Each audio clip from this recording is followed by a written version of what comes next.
हाँ जी, स्वागत है जी ਤੁਹਾਡਾ ਸਾਰਿਆਂ ਦਾ ਸਾਡੇ YouTube channel exam study with job alert ਤੇ। ਸੋ ਮਾਸਟਰ ਕੇਟ ਹਿਸਟਰੀ ਪ੍ਰਾਚੀਨ ਭਾਰਤੀ ਇਤਿਹਾਸ ਆਪਾਂ ਹਿਸਟਰੀ ਦੇ ਵਿੱਚ ਸਟਾਰਟ ਕੀਤਾ ਹੋਇਆ ਹੈ। ਟੌਪਿਕ 6ਵਾਂ ਚੱਲ ਰਿਹਾ ਹੈ ਮੌਰੀਆ ਸਾਮਰਾਜ ਅਤੇ ਇਸ ਟੌਪਿਕ ਦੇ ਆਧਾਰ ਤੇ ਜਿੰਨੇ ਵੀ ਪ੍ਰਸ਼ਨ ਉੱਤਰ ਬਣਦੇ ਆ ਉਹ ਤੁਹਾਨੂੰ ਪ੍ਰੋਵਾਈਡ ਕਰ ਰਹੇ ਹਾਂ। ਸੋ ਭਾਗ 18 ਤੁਹਾਡੇ ਲਈ ਲੈ ਕੇ ਆਏ ਹਾਂ।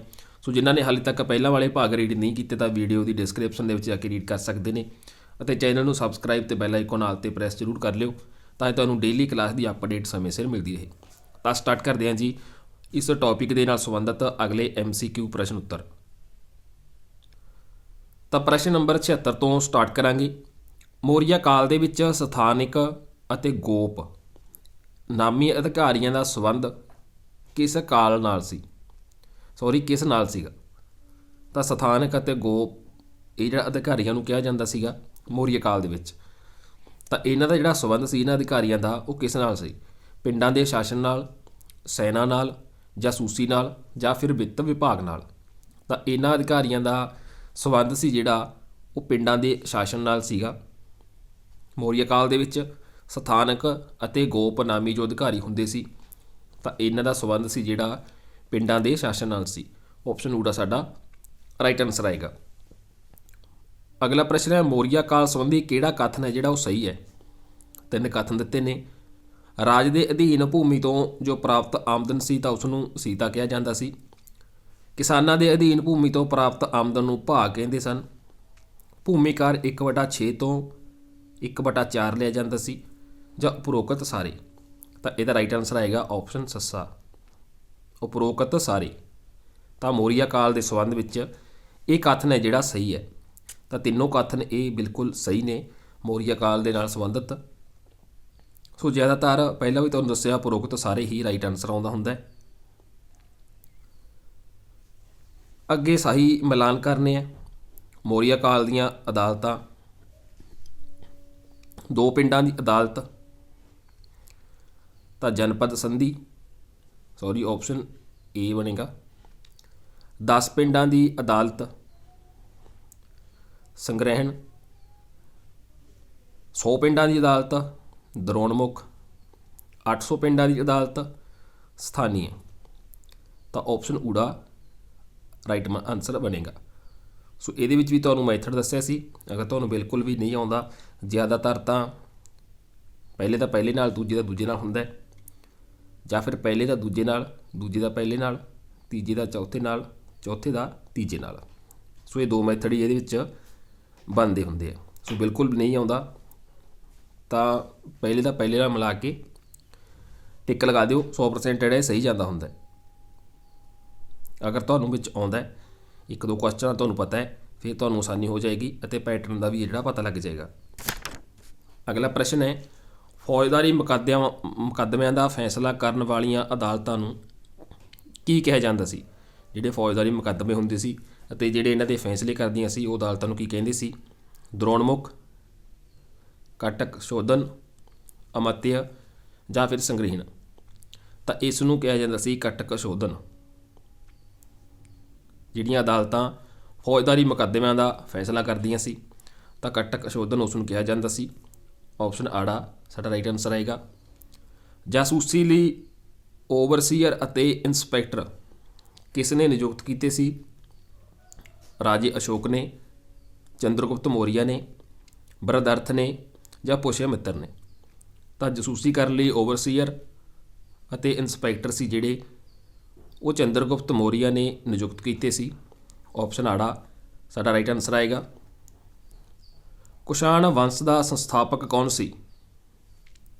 ਕਨਿਸ਼ਕ, ਵਿਮਕੈਡਫੀਸਜ਼, ਕਜ਼ੂਲਕੈਡਫੀਸਜ਼ ਜਾਂ ਕਨਿਸ਼ਕ ਦੂਜਾ।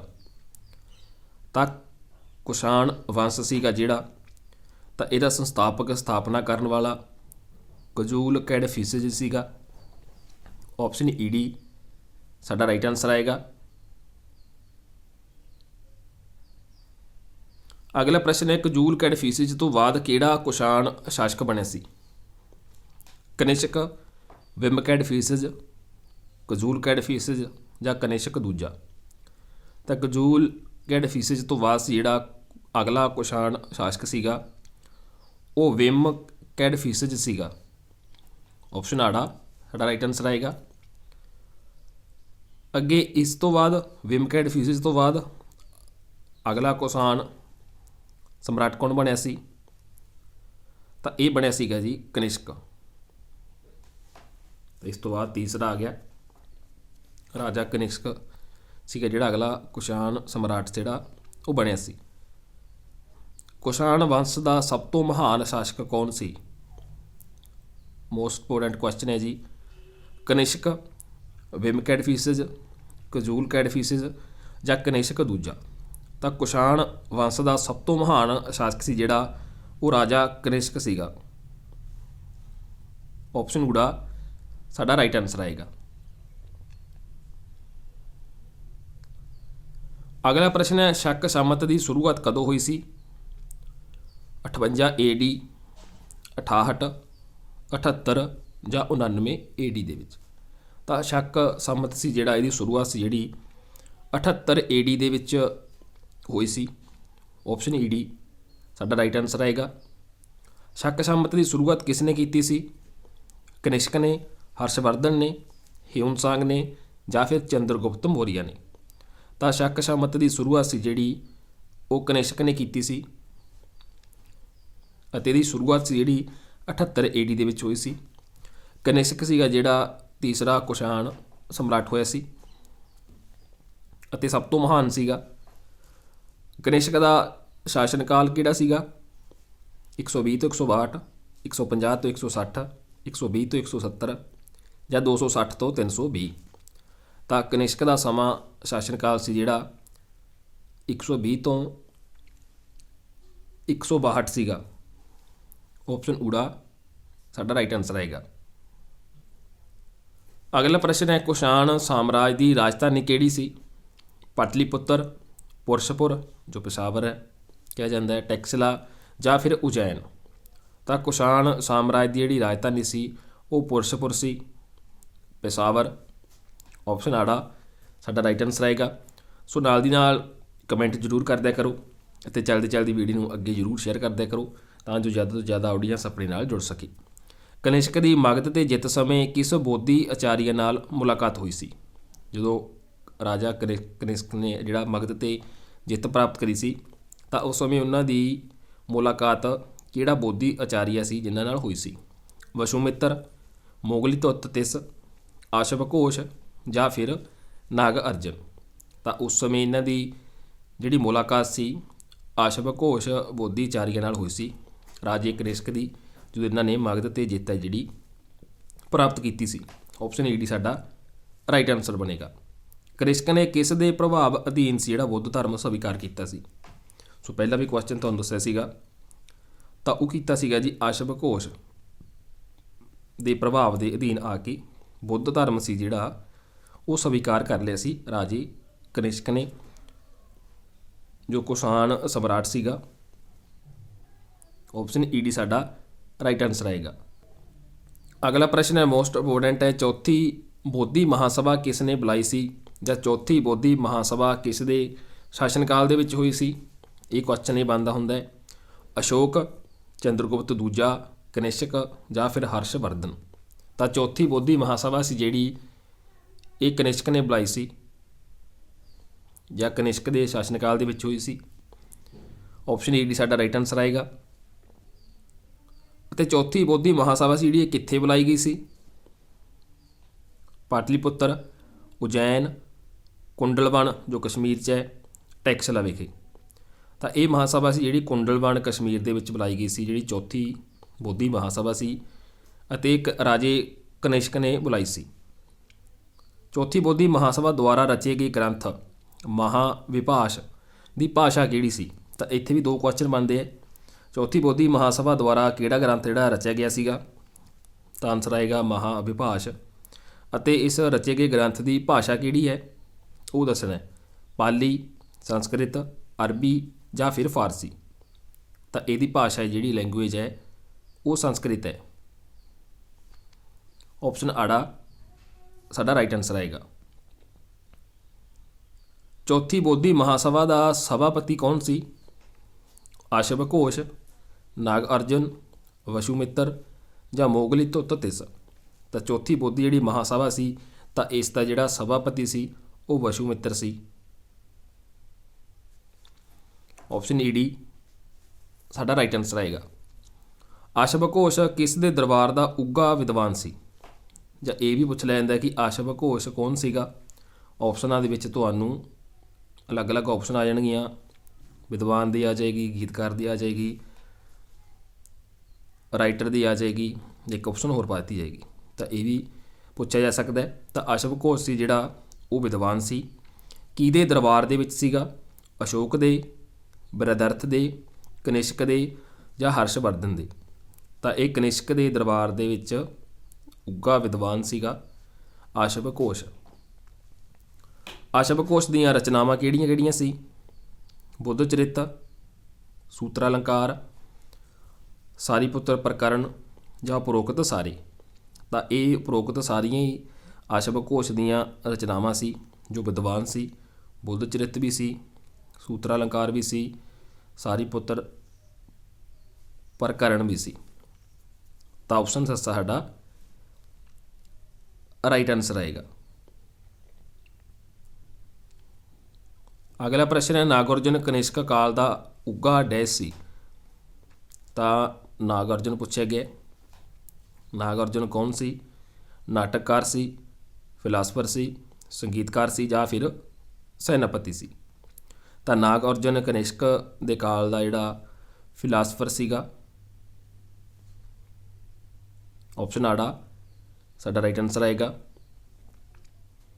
ਮਾਧਿਅਮਿਕ ਸੂਤਰ ਅਤੇ ਪਰਜਾਨਾਪਾਰ ਮਿੱਤਰ ਕਿਸ ਦੀਆਂ ਰਚਨਾਵਾਂ ਨੇ? ਆਸ਼ਵ ਘੋਸ਼ ਦੀਆਂ, ਵਸ਼ੂਮਿੱਤਰ ਦੀਆਂ, ਨਾਗਾਰਜੁਨ ਦੀਆਂ ਜਾਂ ਫਿਰ ਕਨਿਸ਼ਕ ਦੀਆਂ। ਤਾਂ ਇਹ ਰਚਨਾਵਾਂ ਨੇ ਜੀ ਨਾਗਾਰਜੁਨ ਦੀਆਂ। ਮਾਧਿਅਮਿਕ ਸੂਤਰ ਅਤੇ ਪਰਜਨਾਪਾਰ ਮਿੱਤਰ ਤਾਂ ਦੋਨੋਂ ਇਹ ਰਚਨਾਵਾਂ ਦੇ ਨਾਮ ਨੇ ਅਤੇ ਨਾਗਾਰਜੁਨ ਦੀਆਂ ਇਹ ਰਚਨਾਵਾਂ ਨੇ। ਨਾਗਾਰਜੁਨ ਜਿਹੜਾ ਫਿਲਾਸਫਰ ਰਿਹਾ ਕਨਿਸ਼ਕ ਕਾਲ ਦਾ। ਤਾਂ ਆਪਸ਼ਨ ਈ ਡੀ ਸਾਡਾ ਰਾਈਟ ਆਨਸਰ ਆਏਗਾ। ਅਗਲਾ ਪ੍ਰਸ਼ਨ ਹੈ ਚਰਕ ਸੰਹਿਤਾ ਦੀ ਰਚਨਾ ਚਰਕ ਨੇ ਕਿਸ ਦੇ ਸਮੇਂ ਕੀਤੀ ਸੀ? ਇਹ ਵੀ ਪੁੱਛ ਲਿਆ ਜਾਂਦਾ ਕਿ ਚਰਕ ਸੰਹਿਤਾ ਦਾ ਰਚਨਾਕਾਰ ਕੌਣ ਹੈ? ਤਾਂ ਚਰਕ ਹੈ। ਕਿਸ ਦੇ ਸਮੇਂ ਇਸ ਨੇ ਇਸ ਦੀ ਰਚਨਾ ਕੀਤੀ ਸੀ? ਕਨਿਸ਼ਕ ਦੇ, ਅਸ਼ੋਕ ਦੇ, ਹਰਸ਼ਵਰਧਨ ਦੇ ਜਾਂ ਫਿਰ ਬਿੰਬੀਸਾਰ ਦੇ। ਤਾਂ ਇਹ ਰਚਨਾ ਹੈ ਜਿਹੜੀ ਕਨਿਸ਼ਕ ਦੇ ਸਮੇਂ ਕੀਤੀ ਸੀ ਚਰਕ ਨੇ, ਚਰਕ ਸੰਹਿਤਾ ਦੀ। ਕੁਸ਼ਾਣ ਵੰਸ਼ ਦਾ ਅੰਤਿਮ ਮਹਾਨ ਸ਼ਾਸਕ ਕੌਣ ਹੋਇਆ? ਵਾਸੂਦੇਵ, ਵਸ਼ਿਸ਼ਕ, ਹੁਬਸ਼ਿਕ ਜਾਂ ਫਿਰ ਨਾਗਾਰਜੁਨ। ਤਾਂ ਕੁਸ਼ਾਣ ਵੰਸ਼ ਦਾ ਅੰਤਮ ਅਤੇ ਮਹਾਨ ਸ਼ਾਸਕ ਹੈ ਜਿਹੜਾ ਉਹ ਵਾਸੂਦੇਵ ਹੋਇਆ। ਇੰਡੋ ਗ੍ਰੀਕ ਸ਼ਾਸਕ ਮੀਨੇਂਡਰ ਦੀ ਜੀਵਨੀ ਮਲਿੰਦ ਪਨਹੋ ਦਾ ਲੇਖਕ ਕੌਣ ਹੈ? ਨਾਗਸੇਨ, ਵਾਰਾਹਮਿਹਰ, ਨਾਗਾਰਜੁਨ ਜਾਂ ਫਿਰ ਵਾਸੂਦੇਵ। ਤਾਂ ਇੰਡੋ ਗ੍ਰੀਕ ਜਿਹੜਾ ਸ਼ਾਸਕ ਹੋਇਆ ਮੀਨੇਂਡਰ। ਇੱਥੇ ਵੀ ਦੋ ਕੁਐਸਚਨ ਬਣਦੇ ਹੈ। ਮੀਨੇਂਡਰ ਕੌਣ ਹੈ? ਇੰਡੋ ਗ੍ਰੀਕ ਸ਼ਾਸਕ ਹੈ ਅਤੇ ਇਹਦੀ ਜੀਵਨੀ ਕਿਹੜੀ ਹੈ? ਮਲਿੰਦ ਪਨਹੋ। ਅਤੇ ਇਸ ਦਾ ਲੇਖਕ ਕੌਣ ਹੈ? ਤਾਂ ਇਹਦਾ ਲੇਖਕ ਹੈ ਜੀ ਨਾਗਸੇਨ। ਸੋ 3 ਕੁਐਸਚਨ ਇੱਕ ਕੁਐਸਚਨ 'ਚੋਂ ਨਿਕਲਦੇ ਹੈ। ਸੋ ਇਸੇ ਤਰ੍ਹਾਂ ਐਗਜ਼ਾਮ ਦੇ ਵਿੱਚ ਪੁੱਛੇ ਜਾਂਦੇ ਹੈ। ਆਪਾਂ ਵੈਸੇ ਹੀ ਪ੍ਰੈਸ਼ਰ ਹੁੰਦਾ ਉੱਥੇ ਘਬਰਾ ਜਾਂਦੇ ਹਾਂ। ਮਲਿੰਦ ਪਨਹੋ ਕਿਸ ਭਾਸ਼ਾ ਦੇ ਵਿੱਚ ਲਿਖੀ ਗਈ ਹੈ? ਸੰਸਕ੍ਰਿਤ, ਪ੍ਰਾਕਿਰਤਕ, ਪਾਲੀ ਜਾਂ ਫਿਰ ਹਿੰਦੀ ਭਾਸ਼ਾ ਦੇ ਵਿੱਚ। ਤਾਂ ਇਹ ਜਿਹੜੀ ਲਿਖੀ ਗਈ ਹੈ ਪਾਲੀ ਭਾਸ਼ਾ ਦੇ ਵਿੱਚ ਲਿਖੀ ਗਈ ਹੈ ਮਲਿੰਦ ਪਨਹੋ ਰਚਨਾ ਜਿਹੜੀ। ਅਗਲਾ ਪ੍ਰਸ਼ਨ ਹੈ ਸੁੰਗ ਵੰਸ਼ ਦਾ ਸੰਸਥਾਪਕ ਕੌਣ ਸੀ? ਅਗਨੀਮਿੱਤਰ, ਪੁਸ਼ਯਮਿੱਤਰ ਸੁੰਗ, ਵਾਸੂਦੇਵ ਜਾਂ ਵਿਜੈਲਯ। ਤਾਂ ਸੁੰਗ ਵੰਸ਼ ਦਾ ਜਿਹੜਾ ਸੰਸਥਾਪਕ ਸੀ ਉਹ ਪੁਸ਼ਯਮਿੱਤਰ ਸੁੰਗ ਸੀਗਾ। ਆਪਸ਼ਨ ਆੜਾ ਰਾਈਟ ਆਨਸਰ ਆਏਗਾ। ਪੁਸ਼ਯਮਿੱਤਰ ਸੁੰਗ ਦਾ ਉੱਤਰਾਧਿਕਾਰੀ ਕੌਣ ਸੀ? ਤਾਂ ਇਹ ਵੀ ਜਿਹੜਾ ਪੁਸ਼ਯਮਿੱਤਰ ਸੁੰਗ ਸੀਗਾ। ਸੁੰਗ ਵੰਸ਼ ਦੀ ਰਾਜਧਾਨੀ ਕਿਹੜੀ ਸੀ? ਮੋਸਟ ਇੰਪੋਰਟੈਂਟ ਕੁਐਸਚਨ ਹੈ ਜੀ। ਪੁਰਸ਼ਪੁਰ, ਵਿਦਿਸ਼ਾ MP, ਸ਼ਾਕਲ ਜਾਂ ਫਿਰ ਗੁਜਰਾਤ। ਤਾਂ ਸੁੰਗ ਵੰਸ਼ ਦੀ ਜਿਹੜੀ ਰਾਜਧਾਨੀ ਸੀ ਉਹ ਵਿਦਿਸ਼ਾ ਸੀ MP।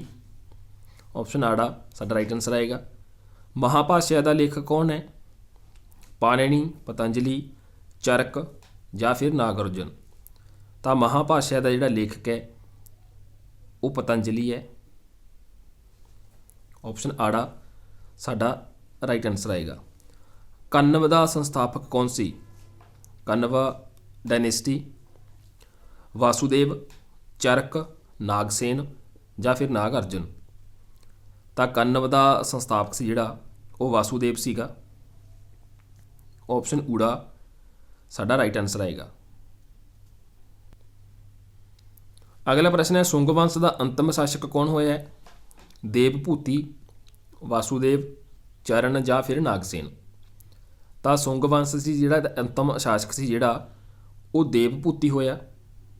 ਆਪਸ਼ਨ ਊੜਾ ਰਾਈਟ ਆਨਸਰ ਆਏਗਾ। ਸਾਤਵਾਹਨ ਵੰਸ਼ ਦਾ ਸੰਸਥਾਪਕ ਕੌਣ ਸੀ? ਪੁਸ਼ਯਮਿੱਤਰ, ਵਾਸੁਦੇਵ, ਸਿਮਕ ਜਾਂ ਫਿਰ ਖਾਰਵੇਲ। ਤਾਂ ਸਾਤਵਾਹਨ ਜੋ ਵੰਸ਼ ਸੀਗਾ ਤਾਂ ਇਹਦੀ ਸਥਾਪਨਾ ਕਰਨ ਵਾਲਾ ਇਸ ਦਾ ਸੰਸਥਾਪਕ ਸੀ ਜਿਹੜਾ ਸਿਮੁਕ ਸੀਗਾ।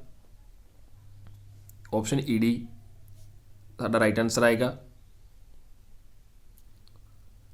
ਅਗਲਾ ਪ੍ਰਸ਼ਨ ਹੈ ਸਾਤਵਾਹਨ ਰਾਜਿਆਂ ਦੀ ਦਰਬਾਰੀ ਭਾਸ਼ਾ ਕਿਹੜੀ ਸੀ? ਪਾਲੀ, ਪ੍ਰਾਕਿਰਤਕ, ਸੰਸਕ੍ਰਿਤ ਜਾਂ ਫਿਰ ਗ੍ਰੀਕ। ਤਾਂ ਜੋ ਸਾਤਵਾਹਨ ਰਾਜੇ ਸੀ ਇਹਨਾਂ ਦੀ ਦਰਬਾਰੀ ਭਾਸ਼ਾ ਸੀ ਜਿਹੜੀ ਲੈਂਗੁਏਜ ਸੀ ਉਹ ਪ੍ਰਾਕਿਰਤਕ ਸੀ। ਆਪਸ਼ਨ ਆੜਾ ਰਾਈਟ ਆਨਸਰ ਆਏਗਾ। ਮਿਲਿੰਦ ਪਨਹੋ ਕਿਸ ਸ਼ਾਸਕ ਦੀ ਜੀਵਨੀ ਹੈ? ਉੱਪਰ ਤੁਹਾਨੂੰ ਕੁਐਸਚਨ ਦੱਸਿਆ ਸੀਗਾ ਜਿਸ 'ਚੋਂ 3 ਕੁਐਸਚਨ ਬਣਦੇ ਸੀ। ਸੈਲਿਊਕਸ ਦੀ, ਮੇਨੇਂਡਰ ਦੀ, ਡੀਮੇਕਸ ਦੀ ਜਾਂ ਫਿਰ ਸਿਕੰਦਰ ਦੀ। ਤਾਂ ਇਹਦਾ ਆਨਸਰ ਹੈ ਜਿਹੜਾ ਤੁਸੀਂ ਆਪਣੇ ਕਮੈਂਟ ਦੇ ਵਿੱਚ ਜ਼ਰੂਰ ਦੇਣਾ ਕਿਉਂਕਿ ਤੁਹਾਨੂੰ ਇਹ ਕੁਐਸਚਨ ਦੱਸਿਆ ਸੀ ਕਿ ਮਿਲਿੰਦ ਪਨਹੋ ਕਿਸ ਸ਼ਾਸਕ ਦੀ ਸਵੈ ਜੀਵਨੀ ਹੈ। ਇਹ ਵੀ ਦੱਸਿਆ ਸੀ ਕਿ ਇਹ ਇੰਡੋ ਗ੍ਰੀਕ ਸ਼ਾਸਕ ਹੈ ਜੋ ਮੈਨੇਂਡਰ ਹੋਇਆ। ਤਾਂ ਇਹ ਵੀ ਤੁਹਾਨੂੰ ਦੱਸਿਆ ਸੀ। ਤਾਂ ਹੁਣ ਇਹ ਰਚਨਾ ਦੱਸਣੀ ਹੈ ਕਿਸ ਦੀ ਸਵੈ ਜੀਵਨੀ ਹੈ, ਕਿਸ ਸ਼ਾਸਕ ਦੀ ਜੀਵਨੀ ਹੈ ਇਹ ਮਿਲਿੰਦ ਪਨਹੋ। ਤਾਂ ਸਾਰਿਆਂ ਨੇ ਕਮੈਂਟ ਜ਼ਰੂਰ ਕਰਿਓ। ਸੋ ਇਸ ਨਾਲ ਹੀ ਆਪਣਾ ਇਹ ਟੌਪਿਕ ਹੈ ਜਿਹੜਾ ਕੰਪਲੀਟ ਹੁੰਦਾ ਹੈ ਮੌਰੀਆ ਸਾਮਰਾਜ। ਇਸ ਨਾਲ ਸੰਬੰਧਿਤ ਜਿੰਨੇ ਵੀ ਪ੍ਰਸ਼ਨ ਉੱਤਰ ਬਣੇ ਆ ਤੁਹਾਨੂੰ ਪ੍ਰੋਵਾਈਡ ਕੀਤੇ ਨੇ। ਅਗਲਾ ਆਪਣਾ ਟੌਪਿਕ ਜਿਹੜਾ ਹੋਏਗਾ ਗੁਪਤ ਸਾਮਰਾਜ ਹੋਏਗਾ। ਉਸ ਨਾਲ ਸੰਬੰਧਿਤ ਜਿੰਨੇ ਵੀ MCQ ਪ੍ਰਸ਼ਨ ਉੱਤਰ ਬਣਦੇ ਆ ਉਹ ਤੁਹਾਨੂੰ ਪ੍ਰੋਵਾਈਡ ਕਰਾਂਗੇ। ਸੋ ਵੀਡੀਓ ਨੂੰ ਜ਼ਿਆਦਾ ਤੋਂ ਜ਼ਿਆਦਾ ਸ਼ੇਅਰ ਅੱਗੇ ਜ਼ਰੂਰ ਕਰਿਆ ਕਰੋ। ਸੋ ਮਿਲਦੇ ਹਾਂ ਜੀ ਅਗਲੇ ਭਾਗ ਦੇ ਵਿੱਚ ਅਗਲੇ ਨਵੇਂ ਟੌਪਿਕ ਦੇ ਨਾਲ। ਉਹ ਤੱਕ ਲਈ ਧੰਨਵਾਦ ਜੀ।